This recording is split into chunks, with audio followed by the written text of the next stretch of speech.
விவசாயிங்களோட நிலைமை கொஞ்சனாவது மாறணுங்க. எதனாலனே தெரில. விவசாயிங்கள வந்து யாருமே மதிக்க மாட்டேங்கிறாங்க.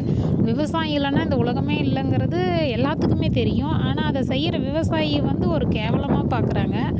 விவசாயிகளும் மதிக்கணுங்கிறது என்னுடைய வேண்டுகோளாக கூட இருக்கலாம். ஏன்னா விவசாயம் செய்கிறவங்கள மதித்தா தானங்க விவசாயம் செய்கிறதுக்கே முதல்ல பெண் பிள்ளைகள்லாம் ஆசைப்படுவாங்க. விவசாயம் செய்கிறவங்களே மதிக்க மாட்டேங்கிறாங்க.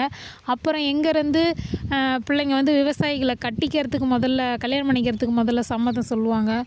ஃபஸ்ட்டு விவசாயிங்களை மதிக்கணும். விவசாயம் இல்லை அப்படின்னா இந்த உலகமே இல்லைங்கிறது எல்லாத்துக்குமே தெரியும். அப்படி தெரிஞ்சிருந்தும் விவசாயிங்களை ஏன் வந்து அது ஒரு விவசாய பெண்கள் ஒரு ஜல்லிமாட்டை பிடிச்சிட்டா அது ஒரு சாதனைங்கிறாங்க. அந்த விவசாயம் வந்து செஞ்சு பார்த்தா தான் அந்த கஷ்டம் தெரியும். விவசாயம் செய்கிற பெண்களையும் அது ஒரு சாதனையாக ஏன் பார்க்க மாட்டேங்கிறாங்கங்கிறது தான் என்னுடைய ஒரு ரொம்ப நாள் ஒரு இது. நம்மளும் விவசாயம் தான் செய்கிறோம், ஆனால் யாருமே மதிக்க மாட்டேங்கிறீங்களோ எனக்குலாம் அவ்வளோ கவலையாக இருக்கும். விவசாயிகளை மதிங்க.